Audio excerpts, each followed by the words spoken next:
How are you doing? Good. Happy? Yep. ذرا چہرے ہاتھ سے کھلا کے دکھایا نظر آیا ہاتھ سے. Praise God. جب خداوند کے گھر میں ہم آتے ہیں تو ہمارے دل خداوند کی ستائش سے خوشی سے بھرے رہنے چاہیے. ویلکم ڈاکٹر صاحب، بالخصوص بڑی دیر کے بعد آپ تشریف لائے. صحت مند تندرست ہیں آپ، خداوند کا شکر اور اس کے نام کی تعریف ہو. آج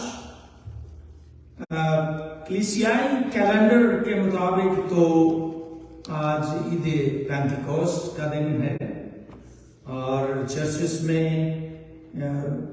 روح القدس کے حوالے سے ڈیفینیٹلی پریچ کیا گیا ہے اور کیا جا رہا ہے. لیکن میں نے آج کچھ ڈفرینٹ جو ہے وہ ٹاپک جو ہے وہ آپ کے ساتھ شیئر کرنا ہے. یاد ہوگا آپ کو کہ پچھلے سنڈے سے جو پریویس سنڈے تھا، میں نے شیئر کیا تھا کہ خدا کا کلام جو ہے، جو بائبل ہے، از اے گڈ بک، رائٹ. یہ گاڈز بک ہے، اس لیے اس کو گڈ بک کہتے ہیں. یہ خدا کی کتاب ہے، اس لیے اس کو گڈ بک جو ہے وہ کہا گیا ہے. اور آج میں اسی ٹاپک کو آگے بڑھاتا ہوا یہ عرض کرنا چاہتا ہوں کہ خدا کا کلام جو ہے یہ ڈیوائن ہے، الہی ہے. جو پیسج آپ نے پڑھا ہے پطرس کا جو دوسرا خط ہے، اس میں یہاں پر کیا لکھا ہے؟ اس میں وہ کہتے ہیں کہ یہ جو باتیں ہیں کلام کی، یہ کسی انسان کی تعویل نہیں ہے، کسی بندے کی باتیں نہیں ہیں. یہ جو کلام ہم پڑھتے ہیں کسی بندے کا نہیں ہے.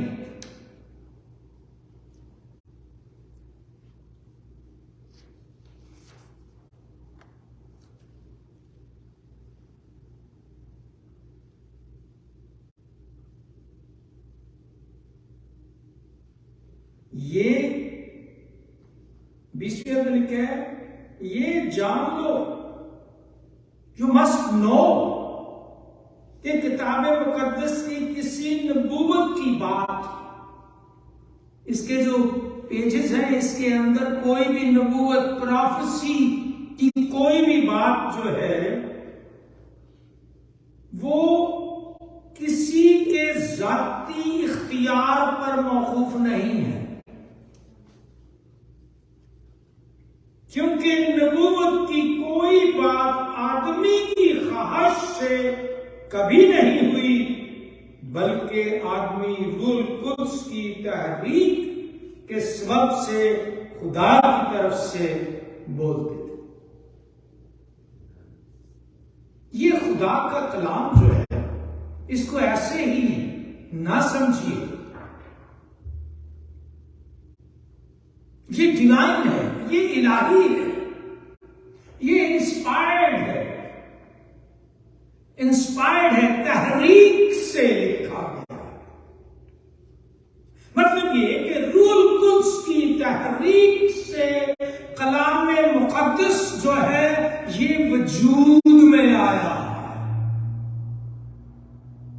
روح القدس کی تحریک سے اس کو قلم بند کیا گیا ہے، اور اس میں قلم بند کرنے والوں میں بے شمار لوگ ہیں.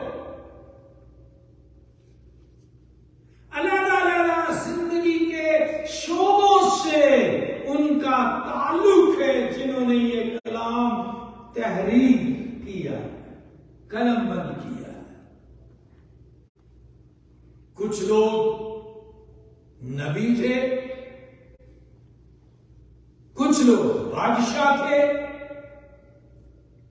کچھ لوگ چرواہے تھے، بھیڑیں چرانے والے بھی تھے، اور کچھ لوگ مچھلیاں پکڑنے والے بھی تھے، مچھیرے ان پڑھ وہ بھی تھے، اور کچھ لوگ بڑے اسکالرس بھی تھے، جیسے مقدس پولس was a scholar, Luca, طبیب ڈاکٹر لوکا was a scholar, Musa, he was also a big guy, شاہی محل میں تمام شاہی علوم اس نے حاصل کیے، مصر کی گریٹسٹ یونیورسٹی کا وہ پڑھا لکھا بندہ تھا جس نے مصر کے تمام علوم حاصل کیے تھے، سلیمان بادشاہ، داؤد بادشاہ، یہ سارے کنگز تھے، اور جیسے میں نے پڑھا 20 اور 21 آیت میں مقدس پطرس بیان کرتے ہیں کہ یہ جان لو کہ کتاب مقدس کی کسی نبوت کی بات کی تعبیر کسی کے ذاتی اختیار پر موقوف نہیں، کیونکہ نبوت کی کوئی بات آدمی کی خواہش سے کبھی نہیں ہوئی، بلکہ آدمی روح القدس کی تحریک سے خدا کی طرف سے بولتے تھے۔ اور بائبل مقدس میں یوحنا کی انجیل کے 17 باب کی 17ویں آیت میں لکھا ہے کہ تیرا کلام سچائی ہے، سچ ہے۔ زبور بھی اس کہتے ہیں تیرے کلام کا خلاصہ سچائی ہے، اس کا جو لب لباب ہے وہ بھی سچائی ہے، تیری صداقت کے کل احکام ابدی ہے، ایٹرنل ہے۔ 119 زبور اور اس کی 160 آیت کے اندر آپ دیکھ سکتے ہیں، اور مقدس پطرس نے اس کی گواہی بھی دی، وہ اس کا گواہ تھا اس بات کا، کیونکہ اس نے خدا کا جلال جو ہے وہ بھی دیکھا تھا۔ اس نے یہاں پر بھی ذکر کیا ہے، جب وہ پہاڑ پر مسیح کے ساتھ تھے تو انہوں نے مسیح کی ڈیوینٹی، اس کا جلال جو ہے وہ دیکھا، جلالی صورت میں انہوں نے مسیح کو دیکھا۔ متی کی انجیل کے 17ویں باب میں آپ دیکھ سکتے ہیں۔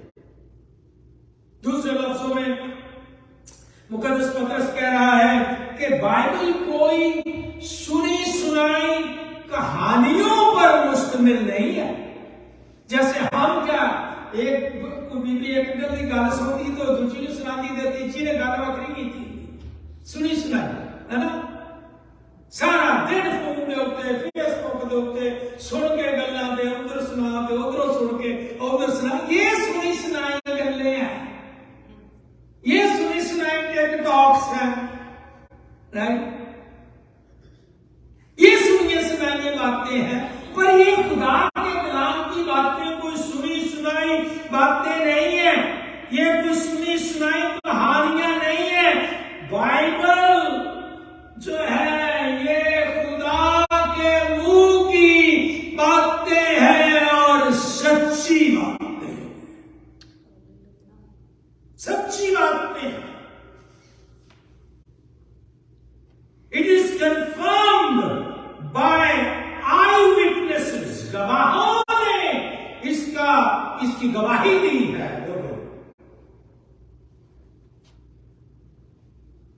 پطرس اس کی گواہی دے رہا ہے، جو اس کے ساتھ رہا، 3 سال وہ اس کے ساتھ رہا، اور اس نے اس کی جلالی صورت بھی پہاڑ پر دیکھی، وہ گواہی دے رہا ہے۔ پھر وہ کہتے ہیں کہ صرف نہ صرف میں گواہی دیتا ہوں بلکہ دوسرے انبیاء جو ہیں وہ بھی اس بات کی گواہی دیتے ہیں کہ یسوع مسیح ڈیوائن ہے، الہی ہے، الہی ہے۔ Jesus would be divine and he would do miracle and healing.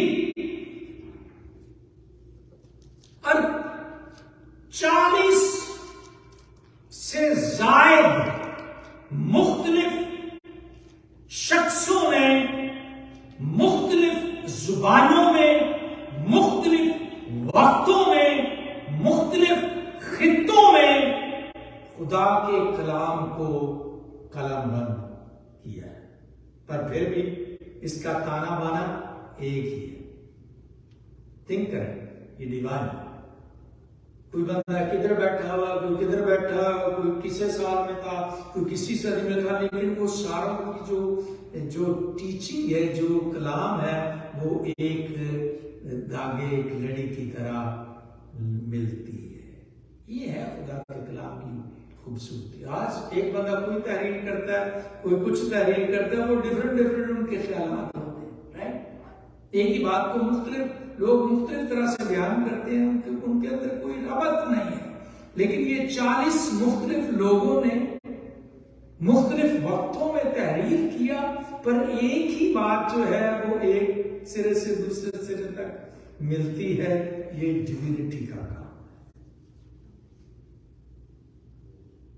1600 سال کا عرصہ ہے، 1400 سال کہہ لیں، 1500 سال 16. یہ ٹائم فریم ہے جس کے اندر لوگوں نے خدا کا کلام تحریر کیا. لیکن ایک ہی بات ہے،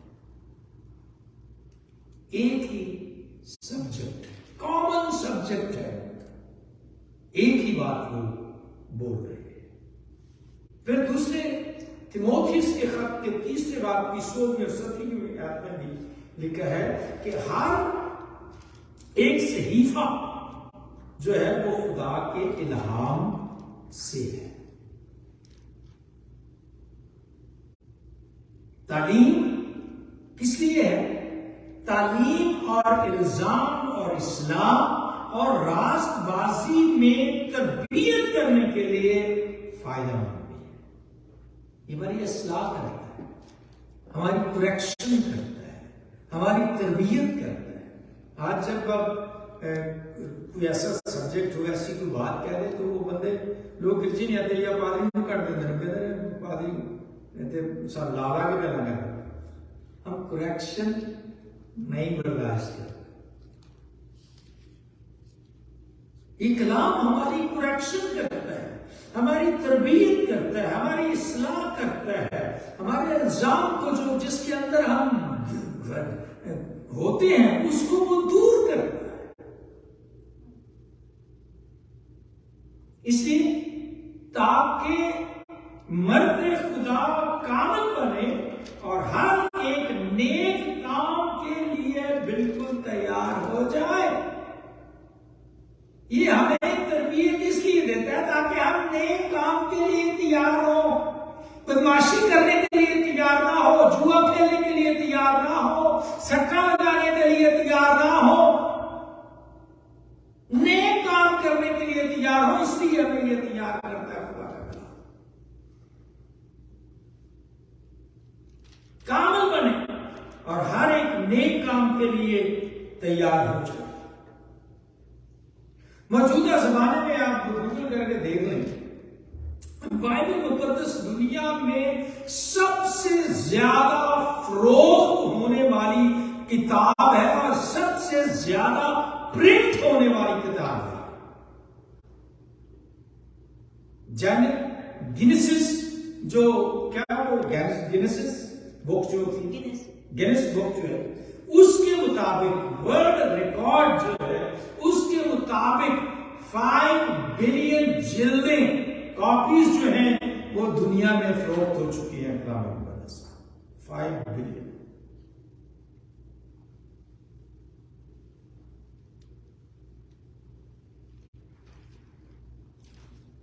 بائبل الہی کتاب ہے، خدا کا مکاشفہ ہے اور زندگیاں بدلنے والی کتاب ہے. کوئی اور کتاب آپ نے ایم اے کی کتاب بھی پڑھی ہوگی، پتہ نہیں ڈاکٹریٹ کی کتاب بھی پڑھی ہوئی، کسی نے بدلا کچھ نہیں، ویسے ہی ویسے ہی. پر یہ کتاب جو بندہ پڑھ لیتا ہے وہ بدل جاتا ہے. یہ بدلتی ہے کتاب، یہ چینج کرتی ہے کتاب، یہ دلوں کو تبدیل کرتی ہے کتاب، یہ دلوں کے اندر چینجز لاتی ہے یہ کتاب، کیونکہ یہ الہی کتاب ہے، یہ خدا کی کتاب ہے، یہ گاڈز بک ہے، اس لیے یہ زندگیوں کو تبدیل کرتی ہے، اور اس کا ایک پرپس، اس کا ایک مقصد ہے کہ مین کائنڈ جو ہے وہ تبدیل ہو، اس کے اندر تبدیلی ہو، چینجز آئے۔ اس مسیح نے بھی چرچ کلیسیا کے حوالے سے کیا فرمایا تھا؟ اس نے کہا تھا کہ عالم ارواح کے دروازے تجھ پر غالب